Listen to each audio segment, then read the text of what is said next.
Start diversifying your assets. Do not trust in your local currency, which fluctuates with events. Protect your wealth. Gold and silver are always in demand and are limited in supply, so you can always find buyers. Always scout around for desperate buyers who are trying to liquidate their gold and silver for currency. They are your best people to target when you are buying gold. You can even offer low ball offers and see who will take the bait. Like attracts like. So the more wealth you store away, the more you are likely to attract. Besides, keeping it as precious metals is a form of saving. You are not tempted to spend your money. And remember that a penny saved is a penny earned. There you have it. Be sure to invest wisely.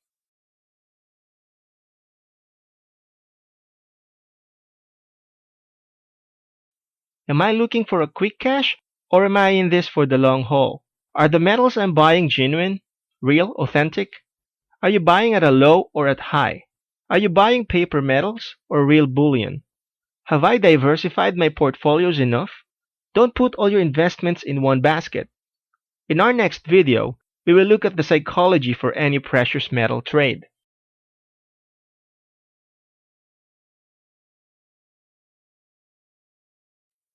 Advantages. Preserve your wealth. Anyone can trade gold for any other currency if anything happens to a country's currency. Jewels are made of gold or silver can also be easily traded. You can find other buyers for your form of currency because gold and silver is a universal currency. Disadvantages. You can't easily liquidate your metals. You will need to find buyers. The spread can be high. In other words, you will pay a lot of commission to gold and silver sellers. It is a defensive strategy. Even if you gain money through gold, your currency devalues. You do not earn interest from the bank. Next, we will look at 5 questions to ask yourself before making any investment.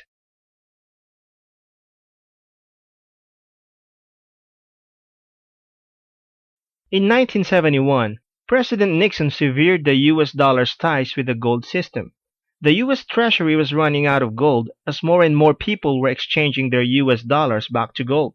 People were starting to lose confidence in the US dollar and more people were emptying the gold reserve. In act of desperation, President Nixon severed the gold standard, thus enabling the US to continually print money. They were effectively creating their own debt and generating as much debt as they wanted in the form of currency. Over the years, the US dollar started dropping and the price of goods started to go up. Now why is that? It is because the US dollar is continually losing its value to the point that, compared to 40 years ago, the US dollar is only worth a fraction of what it used to be. Because currency starts to lose its value, especially with the whole world's currencies, hedged against the US dollar, the price of gold and silver starts rising at an astronomical rate.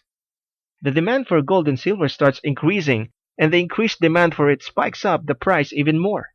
In our next video, we will look at the advantages and disadvantages of investing in gold and silver.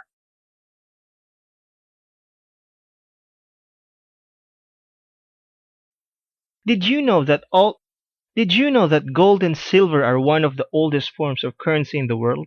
These two metals have been traded around the world for thousands of years.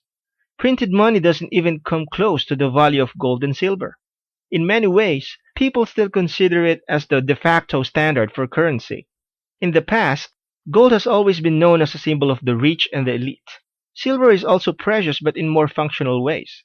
Gold, we see it as jewelry and silver as silverware. Gold and silver is a sign of money and power. They are soft enough to be molded into different forms, and its form gives beauty that entrances people. Unlike currency in the form of paper money, you can't print it out of thin air, so it is inherently valuable. The gold standard is what governments use as a comparison of currency. When a government is using the gold standard, it means that they are basing their currency and valuations on a worth equal to an amount in precious metals, namely gold and silver. The United States used to use the gold standard.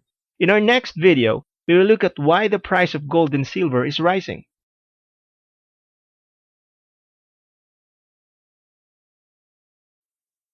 A trader's mindset is very important.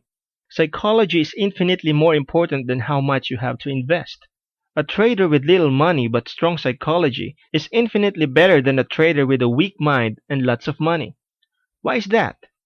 because a person with a proper mindset can double, triple, or quadruple their money, while a person with a poor psychology can lose it all overnight.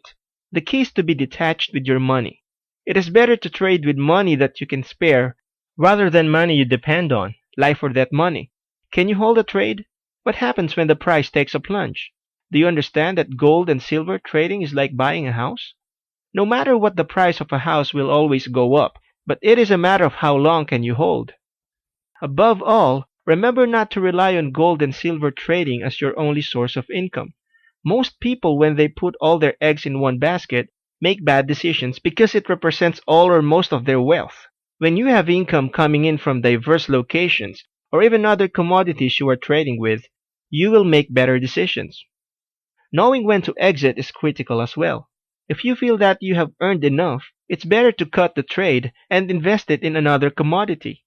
Likewise, it is okay to cut your losses and invest elsewhere. Next, we will look at why you should invest in gold and silver now.